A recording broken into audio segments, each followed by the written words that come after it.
if you are following this video series in order, you have just been audited by the SETA, who the QCTO sent. This QCTO sent a person who is normally representative of the SETA in your sector. That's point 5. So as you can see in monitoring, even though we've been audited, we're not actually finished yet. There's still some way to go. Monitoring includes following up and preparing. So we're still following up because your application is now going to go in the form of a report from the SETA to the QCTO. As far as preparing goes, we're done. We've prepared the quality management system for this audit. We have prepared the venue, and we've been audited successfully. Everything went well, preferably.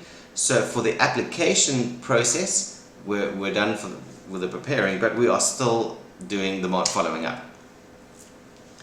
After the audit, you need to get some kind of written confirmation that the person who audited you, who usually comes from a SETA, has sent your application in the form of their report back to the QCTO for further approval.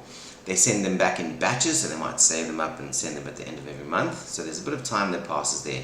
Then the QCTO receives these in batches from the SETA.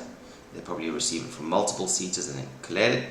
So that's where your application should be after the audit. It should be sent by the SETA to the QCTO and received by the QCTO, and you can follow up with that SETA and then follow up with the QCTO to find out where it is. When it is at the QCTO, it goes into a committee approval process where they give it another sign-off, and then it has a final sign-off by the manager who actually signs your accreditation letter.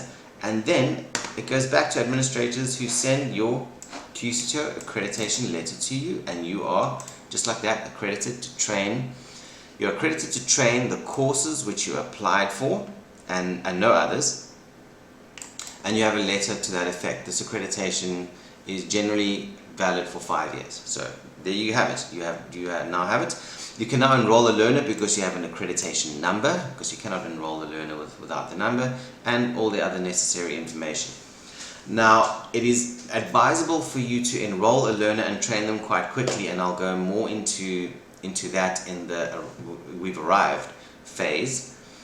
But take a minute to congratulate yourself. You've done it. You have become QCTO accredited. You are a QCTO accredited provider who is accredited to enroll learners and train them correctly and send their results to the QCTO, and then they will be eligible for a QCTO certificate of competence, which they get from the QCTO.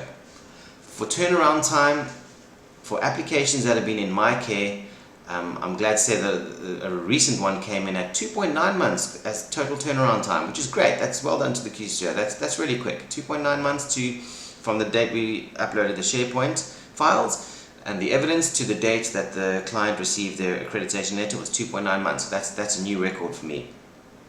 The record for the longest application still stands at 7.1 months. That's very unfortunate. That client did nothing wrong.